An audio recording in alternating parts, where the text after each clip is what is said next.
మనము చాలా పనులు చేయగలం, మనలో చాలా శక్తి సామర్థ్యాలు ఉంటాయి. కానీ వాస్తవానికి మనకు మనమే శత్రువుగా ఉంటాం, మనకు మనమే అవరోధంగా మారుతాం. మనకున్న శక్తి సామర్థ్యాలను పూర్తిగా మనం ఉపయోగించుకోలేం, దాంతో మనం ఫెయిల్ అవుతాం. కొంతమంది శక్తి సామర్థ్యాలు తక్కువ ఉంటాయి కానీ అద్భుతమైన విజయాలు సాధిస్తూ ఉంటారు. కొంతమంది అసలు అసాధ్యం అనుకునే వాటిని కూడా సాధిస్తూ ఉంటారు. మన జీవితంలో కూడా అనుకుంటాం, వీడికి అంత సీన్ ఉందా, వీడికి ఐఐటి వస్తుందా అని. వాడు ఐఐటి తెచ్చుకుంటాడు, కానీ ఐఐటి గ్యారంటీ అనుకున్నట్టు సీట్ రాదు. వీడికి మెడిసిన్ వస్తుందా, అంత సీన్ ఉందా వీడికి అనుకుంటాడు, కానీ వాడి మెడిసిన్ వస్తుంది, ఇంకోటికి రాదు.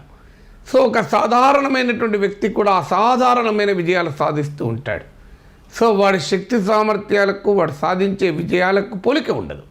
చాలా శక్తి సామర్థ్యంలో వాడు సాధించలేడు, ఏమీ లేనివాడు కూడా సాధిస్తూ ఉంటాడు. ఇది ఎందుకు జరుగుతుంది అనేది ఒక ప్రశ్న. ఈ ప్రశ్నకు ఆన్సర్ ఏంటంటే, సైకాలజీలో రియాలిటీ డిస్టార్షన్ ఫీల్డ్ అనే ఒక భావన ఉంది.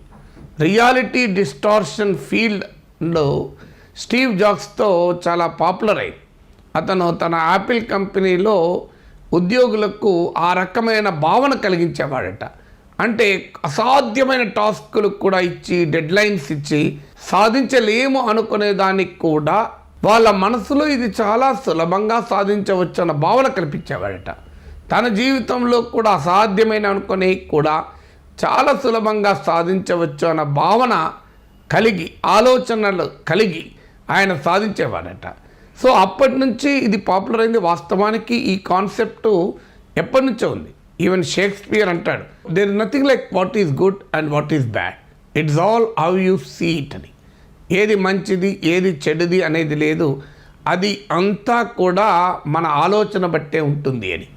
సో అంతేకాదు, జేమ్స్ అలెన్ అనే అతను యాజ్ ఎ మ్యాన్ థింకెత్ అనే ఒక పుస్తకంలో అంటాడు, what you achieve and what you fails to achieve is a direct result of what you think అంటాడు. అంటే ఒక దాన్ని సాధించడము సాధించకపోవడము అనేది దేనిపైన ఆధారపడి ఉంటుంది అంటే, దానిపైన నీకు ఆలోచన, నీ భావన ఏ రకంగా ఉంది అన్న దానిపైన ఆధారపడి ఉంటుంది. నువ్వు ఇది సాధించవచ్చు అనుకుంటే సాధించగలుగుతావు, ఇది సాధించలేవు అనుకునే భావన నీలో ఉంటే నువ్వు సాధించలేవు. అంటే నీ పర్సెప్షన్ అనేది రియాలిటీని కూడా ప్రభావితం చేయగలుగుతుంది అని. సో రియాలిటీ అనేది మార్చుకోవటానికి ఖచ్చితంగా నీకు కావాల్సింది ఆ ఆలోచనను మార్చుకోగలగాలి. నీ ఫస్ట్ స్టంబ్లింగ్ బ్లాక్ ఏంటంటే మనసులో ఆలోచన, ఇది సాధ్యం కాదు అన్న ఆలోచన ఉండాలి. Impossible is in the dictionary of fools అంటారు అందుకే. So what is possible, what is impossible is a result or is an outcome of your perception. అంటే నీ భావన వల్ల అది సాధ్యమా అసాధ్యమా అనేది నిర్దేశించబడుతుంది. సో ఏది సాధ్యం కానిది ఉండదు, ఏది అసాధ్యమైనది ఉండదు, ప్రొవైడెడ్ నీ భావన ఇది సాధ్యం చేయవచ్చు అనే భావన మనలో పెరగాల్సినటువంటి అవసరం ఉంటుంది. హెన్రీ ఫోర్డ్ కూడా ఒక మాట అంటాడు, whether you think you can or you think you can't, you are right అంటాడు. అంటే నీవు సాధ్యమవుతుంది అనుకుంటే అదే జరుగుతుంది, సాధ్యం కాదు అనుకుంటే కూడా అదే జరుగుతుంది అని హెన్రీ ఫోర్డ్ మాటల్లో సారాంశం. ఒక తత్వవేత్త అన్నట్టు, if an idea grips the mind it becomes the material force అంటారు. ఒక ఆలోచన మనల్ని ఆవహిస్తే అది భౌతిక శక్తిగా మారుతుంది అని. అంటే మనకు వాస్తవిక పరిస్థితి, reality is not a given thing. ఏ మనిషికైనా ఇది తప్పదు, ఇంతే, ఈ మనిషి ఇలాగే ఉంటాడు, ఈ మనిషికి ఇది సాధ్యమవుతుంది, సాధ్యం కాదు, ఇది రియాలిటీ అని మనం అనుకుంటాం. కానీ reality is an illusion, it depends on your thoughts. నీ ఆలోచనలపై కూడా ఇది చాలా మట్టుకు ఆధారపడి ఉంటుంది. సో రియాలిటీ డిస్టార్షన్ ఫీల్డ్ ఎప్పటికీ ఆధారపడి ఉంటుందని అనొచ్చు, కానీ చాలా మట్టుకు రియాలిటీ అనేది మన ఆలోచనను బట్టి ఆధారపడి ఉంటుంది. అంటే మనలో ఒక ఇన్నీట్ కెపాసిటీ, రియాలిటీని మార్చుకోగలిగే సామర్థ్యం మనలో ఉంటుంది. Reality is not what you really can or can't అనే దానిపైన కాదు, నీ పర్సెప్షన్ బట్టి ఉంటుంది. ఇది సాధ్యమవుతుంది అనుకుంటే నువ్వు రియాలిటీని మార్చుకోగలిగే శక్తి సామర్థ్యాలు నీలో ఆటోమేటిక్గా పుట్టుకొస్తాయి. సో ఆ రకమైనటువంటి ఇది జరగాలంటే ఏం చేయాలి? అప్పుడు మనలో ఉన్న కొన్నిటిని మనము ఆలోచనలను మార్చుకోవాలి. ఎలా మార్చుకోవాలి? ఒకటి ఫియర్స్, మనలో భయాలు ఉంటాయి. అందుకే స్వామి వివేకానంద 4 గుణాలు మనిషికి ఉండాలి అనే దాంట్లో ఆయన అభయ అన్నాడు, ఫియర్లెస్నెస్ ఉండాలి అన్నాడు. సో భయాలు, ఇది చేస్తే ఏం జరుగుతుందో, ఇది రాకపోతే ఏమవుతుందో, ఇది జరుగుతుందా లేదా అని ఈ భయాలను పక్కకు పెట్టాలి. రెండవది డౌట్స్. చాలామంది డౌటింగ్ థామస్లు ఉంటారు, ప్రతిదానికి డౌట్లు వస్తూనే ఉంటాయి. ఇది అవుతుందా, అంత సీన్ ఉంటుందా, నాకంత శక్తి ఉందా, నాకు ఈ సబ్జెక్ట్ రాదు కదా, అది చేయలేను కదా, మనకున్న పరిస్థితులు అట్టుంటాయి కదా, అనుకున్నంత సాధ్యమా, ఈ డౌట్స్ వ్యక్తం చేస్తూనే ఉంటారు. ఫస్ట్ డౌట్స్ పక్కకు పెట్టి పనిచేయడం మొదలుపెట్టండి. డౌట్స్ పక్కకు పెట్టి పనిచేయడం మొదలు పెడితే పని ఎందుకు సాధ్యం కాదో అర్థమవుతుంది. ఆ పని సాధ్యం కాకపోవడానికి అవరోధాలు ఏంటో అర్థమవుతుంది. పని ఎంత దూరమో తెలుస్తుంది. పని కంప్లీట్ కావటానికి నీకున్న సామర్థ్యానికి మధ్య తేడా ఏంటో అర్థమవుతుంది. అందువల్ల ఈ అనవసరపు డౌట్స్ని ఎంటర్టైన్ చేసి పని ఆపకండి. అందువల్ల అనవసరపు డౌట్స్, అవసరమైన డౌట్స్ ఉండాలి, వాటి సమాధానాలు వెతుక్కోవాలి. కానీ అనవసరమైన డౌట్స్, ఒక పనిని ఇంప్రూవ్ చేయడానికి, మన సామర్థ్యాన్ని మెరుగుపరచడానికి డౌట్స్ ఉండాలి తప్ప పనిని నిలువరించడానికి, మన సామర్థ్యాన్ని తగ్గించడానికి డౌట్స్ ఉండకూడదు. ఇక మూడవది, ఒక పని చేస్తున్నప్పుడు కంటిన్యూస్గా డైవర్ట్ అవుతూనే ఉంటారు.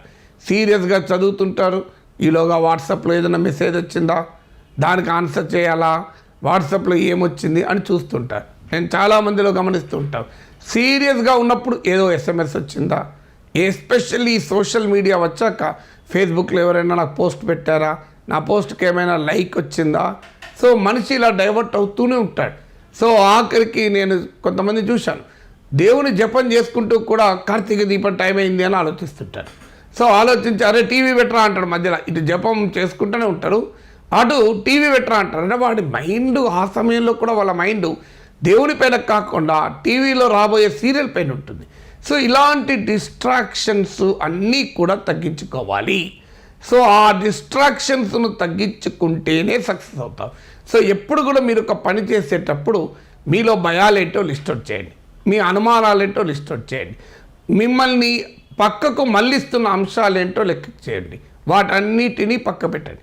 ఉదాహరణకు మీకు మీ వాట్సాప్ మెసేజ్ చూసుకోవాలన్న కోరిక కలుగుతుంది అనుకోండి, సింపుల్గా మొబైల్ ఫోన్ స్విచ్ ఆఫ్ చేసి పని చేసుకోండి, ఆటోమేటిక్గా పని అవుతుంది.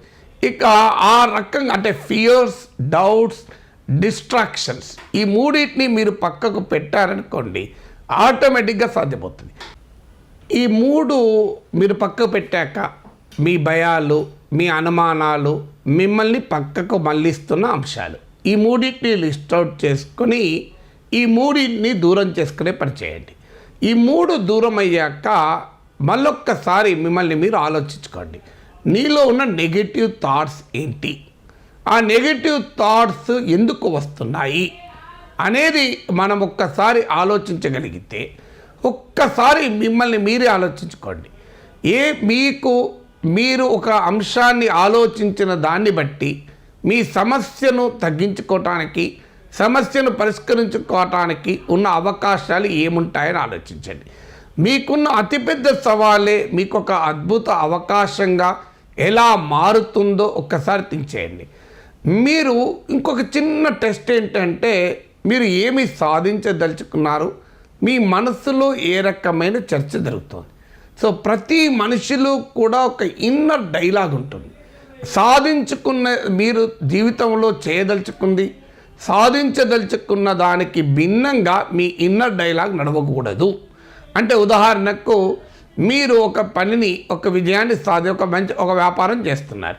ఈ వ్యాపారంలో నేను సక్సెస్ కావాలి అన్నది మీరు సాధించదలుచుకున్నది, మీరు కావాలనుకుంటున్న రియాలిటీ ఏంటి, ఈ వ్యాపారంలో సాధించదలుచుకుంది.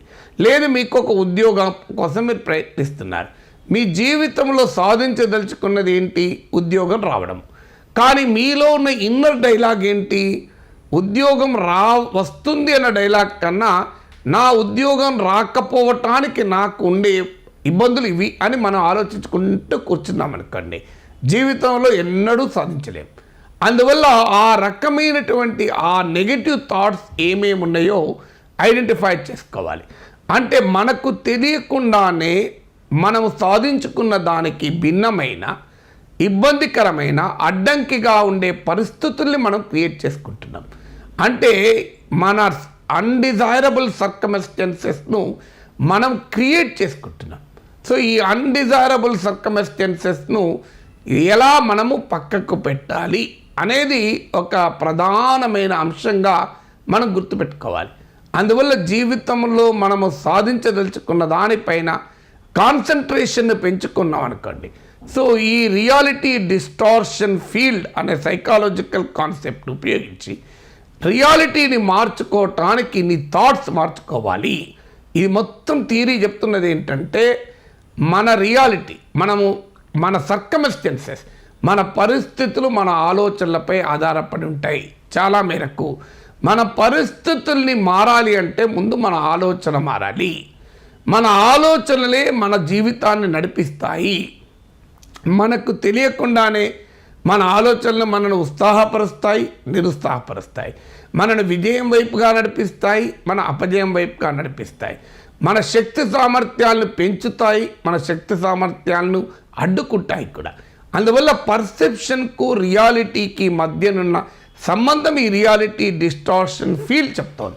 అందువల్ల ఎంతటి డిఫికల్ట్ టాస్క్ అయినా మీరు దాన్ని చాలా ఈజీ అని భావించినప్పుడు అది ఖచ్చితంగా మీరు చేయగలుగుతారు. కానీ చాలా డిఫికల్ట్ అని చిన్న విషయాన్ని కూడా భావించినా మీరు చేయలేరు. అందువల్ల ఏదైనా ఒక పని మిమ్మల్ని సవాల్ చేస్తే మీరు మరింత రెట్టించిన ఉత్సాహంతో దానిని సవాల్ చేయండి. అది మనం సాధించటానికి వీలు కలుగుతుంది. అందువల్ల ఈ రియాలిటీ డిస్టార్షన్ ఫీల్డ్ను ఉపయోగించుకొని మన వ్యక్తిగత జీవితంలో ఉన్న నెగిటివ్ థాట్స్ను మనము బయటపడేయడానికి అవకాశం ఉంటుంది. సో ఈ థాట్స్ డిఫైన్ యువర్ రియాలిటీ అనే సిద్ధాంతం ఈ రియాలిటీ డిస్టార్షన్ ఫీల్డ్ సిద్ధాంతం.